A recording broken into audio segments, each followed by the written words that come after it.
Welcome to ज्ञान सेतु। तो जैसे कि आप जानते हैं हम लोग लूसेंट के संपूर्ण इतिहास को यहाँ पर पढ़ना शुरू किए थे। इस कड़ी में हमने अध्याय 19 तक पूरी तरह से कंप्लीट कर लिया और आज की ये लेक्चर अध्याय नंबर 20 है। संगम युग को हम पढ़ने वाले हैं। टोटल लेक्चर की बात करें तो 19 नंबर की लेक्चर है। पिछले की 38 लेक्चर अगर आप लोगों ने मिस कर दी हैं तो जाकर आप प्लेलिस्ट चेक कर सकते हैं, वहाँ पर पूरी अपडेट कर दी गई है। चलिए हम शुरू करते हैं अपने अध्याय 20 संगम युग को। हाँ जी, तो हम आ चुके अपने चैप्टर 20 की तरफ संगम युग में। शुरू करते हैं यहाँ पर संगम युग। ऐतिहासिक युग के प्रारंभ में दक्षिण भारत का क्रमबद्ध इतिहास हमें जिस साहित्य से ज्ञात होता है उसी को संगम साहित्य कहा जाता है, क्योंकि इस समय हम लोग मेनली दक्षिण भारत को पढ़ने वाले हैं। संगम शब्द का अर्थ परिषद अथवा गोष्ठी होता है जिनमें तमिल कवि एवं विद्वान एकत्र होते हैं।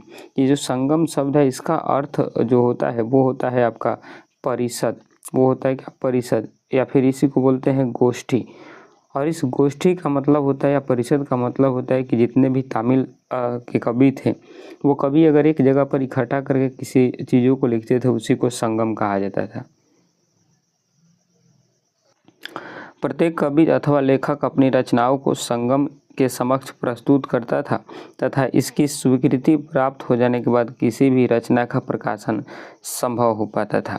कि जो भी कवि अगर कुछ लिखा करते थे वो संगम में ले जाकर अपना उस प्रस्तुत करते थे अपने बुक को, और उसमें जो सभी लोगों से मंजूरी ली जाती थी और मंजूरी लेकर के तब उसको पब्लिश कर दिया जाता था। तो वही थी संगम पीरियड। परंपरा के अनुसार अति प्राचीन समय में पांड्य राजाओं के संरक्षण में कुल 3 संगम आयोजित किए गए थे। इनमें संकलित साहित्य को ही संगम साहित्य की संज्ञा प्रदान की गई थी। ऐसा माना जाता है परंपरा के अनुसार कि पांड्य जो राजाओं थे, इसमें मेनली हम 3 राजाओं के बारे में पढ़ेंगे, चेर, चोल और पांड्य। तो उनमें पांड्य जो राजाओं थे उन्हीं के समय में कुल 3 संगम आयोजित किए गए थे और इनमें जो भी साहित्य लिखा गया था उसी साहित्य को संगम साहित्य नाम दिया गया। संगम साहित्य का संग्रह लगभग 300 ईसा पूर्व से 300 ईस्वी तक तमिलों द्वारा विविध सामाजिक पृष्ठभूमि में किया गया था। ये संगम साहित्य के वर्णन का समय काल है 300 ईसा पूर्व से लेकर के 300 ईस्वी तक। उपलब्ध संगम साहित्य का विभाजन 3 भागों में किया गया था। कौन कौन? तो एक था पथुपातु और एक था इतुथोकेई और एक था पादिनेन किलकनकु।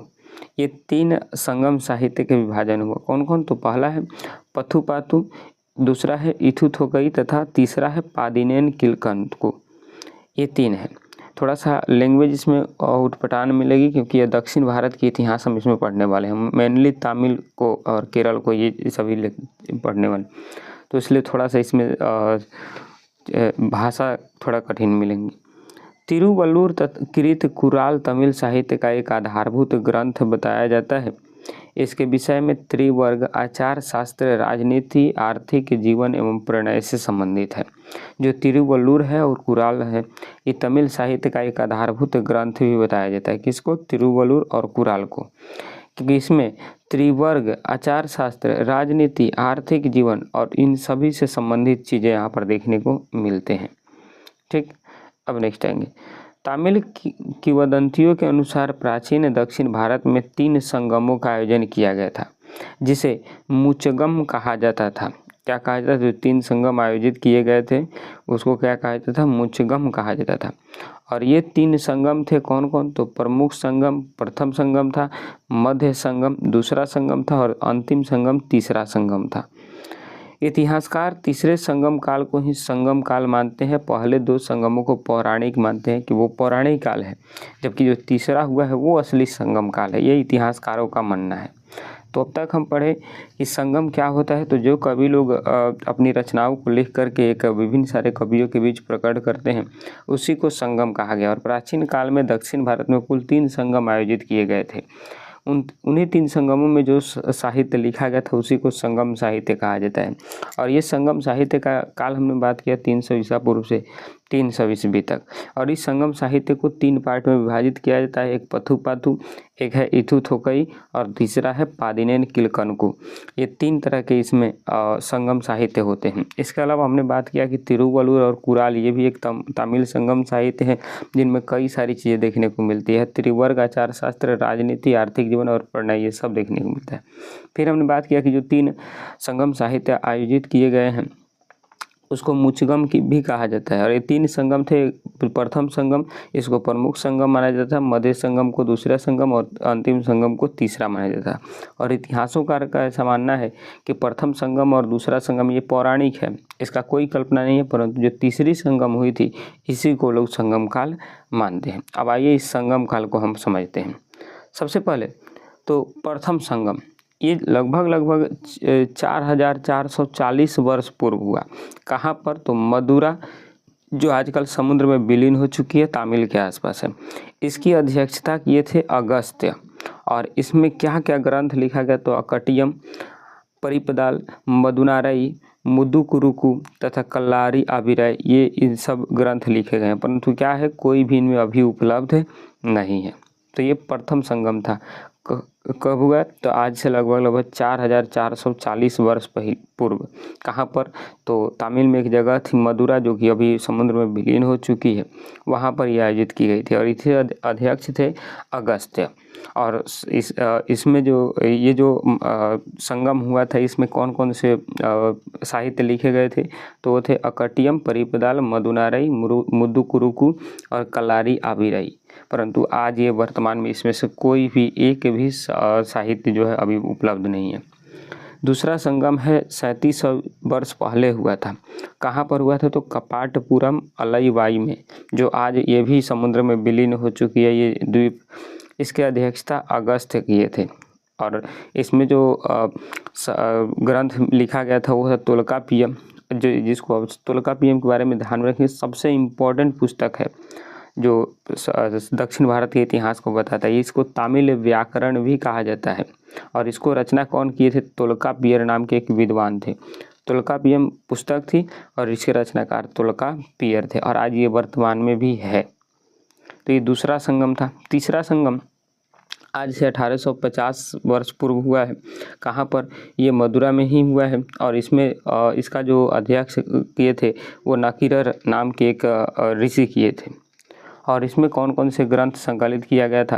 तो इसमें ग्रंथ था नेदुन थोकई, कुरुन थोकई, नत्रिनई, एनकुरु, भूरु, परिपादल, कुथु, वरी, पेरिसई तथा सित्रिसई इत्यादि, ये सभी ग्रंथ इसमें देखने को मिले थे। तो ये 3 मुख्यतः संगम हुआ करती थी। ठीक, आएंगे यहाँ पर एक नोट पॉइंट है। कवियों और विद्वानों की परिषद के लिए संगम नाम का प्रयोग सर्वप्रथम 7वीं सदी के प्रारंभ में शैव अंत नयनार तिरुनाबुकरसु अपार ने किया था इस संगम शब्द का यूज। आई होप आपको ये क्लियर हो गया होगा। आएंगे अब नेक्स्ट है संगम काल के बारे में विवरण देने वाले अन्य स्रोत। कौन कौन सी वो पुस्तकें हैं जो संगम काल के विषय में जानकारी प्राप्त कराती हैं? तो पहला पुस्तक है, पुस्तक नहीं अभिलेख, अशोक के अभिलेख में चोल, पांड्य एवं चेर के बारे में बताया गया। पहला तो ये इसके संगम काले को जानने का स्रोत है। पहले भी बताया कि इस संगम युग में हम मिलने 3 वंश को पढ़ेंगे, चोल, पांड्य और चेर को। तो इस तीनों के बारे में हमको उल्लेख पहला मिला है अशोक के अभिलेख से। दूसरा, मेगास्थनीज की पुस्तक इंडिका, स्ट्रैबो, प्लिनी एवं टालमी जैसे यूनानी लेखकों ने पश्चिम एवं दक्षिण भारत के बीच वाणिज्यिक व्यापार संपर्कों के बारे में उल्लेख किया है अपने अपने पुस्तकों में। दूसरा यहाँ से हमको मिलता है जानने का स्रोत। और तीसरा है कलिंग के खारवेल के हाथी गुम्फा अभिलेख में जो शिलालेख था उसमें तामिल राज्यों का उल्लेख मिलता है। और यहीं कलिंग नरेश खारवेल, याद करिए वो कलिंग की लड़ाई 261 BC में हुई थी। तो ये तमिलों के इतिहास जानने का तीसरा सोर्स था। चौथा सोर्स है 8वीं सदी में इरैयानार अगोपोरुल के भाष्य की भूमिका में तीनों संगमों का वर्णन मिलता है। तो ये चौथा तमिल के जानने का स्रोत था। अब आएंगे आगे। इलांगोकृत शिल्पाधिकारम एक उत्कृष्ट रचना है जो तमिल जनता में राष्ट्रीय काव्य के रूप में मानी जाती है। इसमें 30 सर्ग हैं जिन्हें तीन खंडों में लिपिबद्ध किया गया है और यह बौद्ध रुझान वाला महाकाव्य है। इसमें कावेरी पट्टन के कोवलन, उसकी पत्नी कनगी और एक नर्तकी माधवी की प्रेम कहानी बताई गई है। मतलब कि ये जो इलांगो कृत का शिल्पाधिकारम नाम की ये एक गीत है, इसमें जो है बताया क्या गया है, पहले तो इसमें 30 सर्ग बताए गए हैं और इसको 3 खंडों में लिपिबद्ध किया गया है। इस शिल्पाधिकारम नाम के एक गीत थी और इसमें मेनली क्या क्या बताया गया, तो कावेरी पट्टनम के एक राजा हुआ करते थे कोवलन और उनकी पत्नी कनगी और एक नर्तकी थी माधवी। इन तीनों की प्रेम प्रसंग को शिल्पाधिकारम नाम के इस ग्रंथ में लिखा गया है।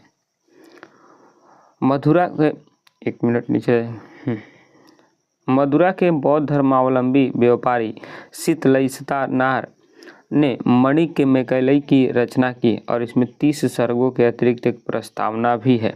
इसमें जैन प्रभाव है। राजकुमार उदय कुमार ने मणि मैकैलई या फिर कोवलन यहाँ पर आएंगे एवं नर्तकी माधवी की पुत्री की प्रेम कहानी है और इस ग्रंथ की कहानी दार्शनिक एवं शास्त्रार्थ संबंधी बातों के लिए बनाई गई है। इसका महत्व मुख्यतः धार्मिक है और नीलकंठ शास्त्री के अनुसार यह बौद्ध लेखन विडंगनाथ की कृति न्याय प्रवेश पर आधारित है। मतलब ये बात वहीं कर रहा है कि जो ये पुस्तक आपको दिख रही है शिल्पाधिकारम, ये पुस्तक क्या थी, तो इसमें 3 लोगों के बारे में प्रेम प्रसंग की कहानी बताई गई है, 3 राजाओं की। ठीक, ध्यान में रखेंगे। अब नेक्स्ट है जीवक चिंतामणि। संगम काल के बहुत बाद की रचना है। इसकी रचना का श्रेय जैन भिक्षु तिरुतक देवर को दिया जाता है। कहा जाता है कि तिरुतक देवर पहले चोल राजकुमार था जो बाद में जैन भिक्षु बन गया था। अब नेक्स्ट आएंगे तोलकापियम के बारे में। अभी बताया कि इस पुस्तक को लिखा कौन था, तोलकापियर नामक एक विद्वान था, उसने तोलकापियम लिखा था। तोलकापियम तमिल व्याकरण है। 5वीं सदी के बाद बहुत सी प्रसिद्ध तमिल रचनाएं नैतिक एवं दार्शनिक उद्देश्यों से लिखी गई थी। इनमें तिरुवल्लुवर एवं तिरुकुरल सबसे प्रसिद्ध ग्रंथ थे। ये सब इसमें लिखे जाते थे नैतिक और दार्शनिक उद्देश्यों से कि ताकि लोग बाद में इस पुस्तकों को पढ़े, इस साहित्य को पढ़े और इस साहित्य को पढ़ करके दक्षिण भारत के इतिहास को वो जाने।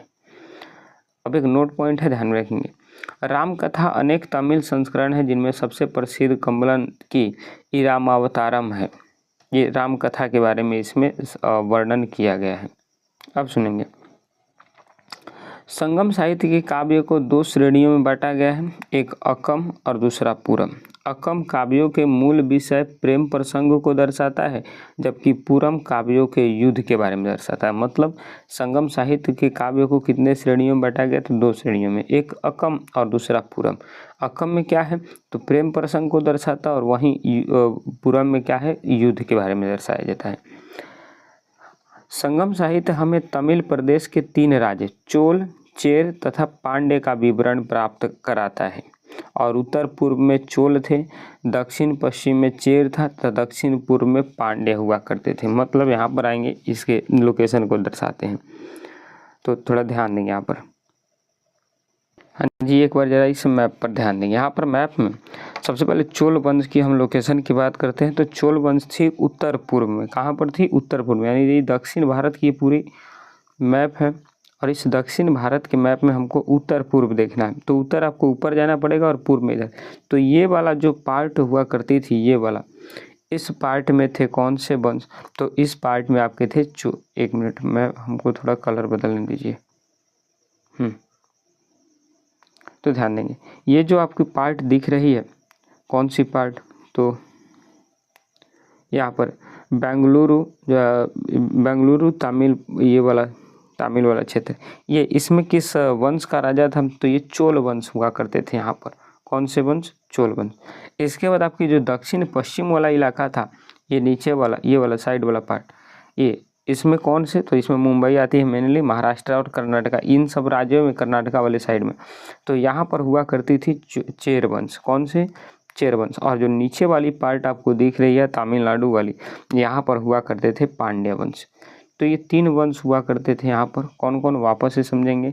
जो यहाँ पर आंध्र प्रदेश वाला साइड था ये वाला पूरा, यहाँ पर हुआ करते थे दक्षिण पूर्व में चोल वंश, और इधर आपके दक्षिण पश्चिम में यहाँ पर हुआ करते थे चेर वंश, और चेर के बाद नीचे हुआ करते थे आपके कौन से, पांड्य वंश। कौन से हुआ करते थे, पांड्य वंश। तो ये 3 वंश का ये लोकेशन था, ठीक, ध्यान देंगे इधर।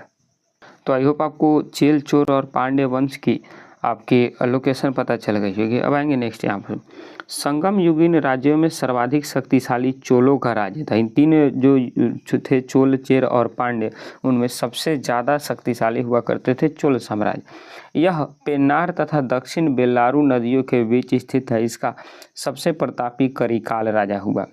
चोल वंश का सबसे ज़्यादा प्रतापी राजा हुआ करिकाल, और सबसे ज़्यादा इस वंश में शक्तिशाली कौन हुए, तो चोल वंश हुए। अब सुनिए यहाँ पर, करिकाल ब्राह्मण मतानुयायी तथा इसने ब्राह्मण धर्म को राजकीय संरक्षण प्रदान किया और पतिन पालई में करिकाल के जीवन और सैन्य अधिग्रहण को दर्शाया गया है। संगम साहित्य के विभिन्न कविताओं में बेणी युद्ध का उल्लेख मिलता है, जिसमें करिकाल ने पांड्य तथा चेर सहित 11 राजाओं को हराया था, और उसने ही पुहार या फिर कावेरी पतन शहर की स्थापना की और अपनी राजधानी उरईर से कावेरी पत्तनम में स्थानांतरित किया। वो कौन था, तो करिकाल ही था। और इसने कावेरी नदी के मुहाने पर बांध बनवाया तथा सिंचाई करने के लिए नहरों का निर्माण भी करवाया था। इसके बाद पेरुनानुपादे में करिकाल के संगीत के सप्त स्वरों का विशेषज्ञ भी बताया गया है। अब हम वापस यहाँ से करिकाल से फिर से वापस यहीं से पढ़ना शुरू करेंगे, ठीक। तो आपसे मिलते हैं नेक्स्ट वीडियो में, तब तक के लिए जय हिंद, जय भारत।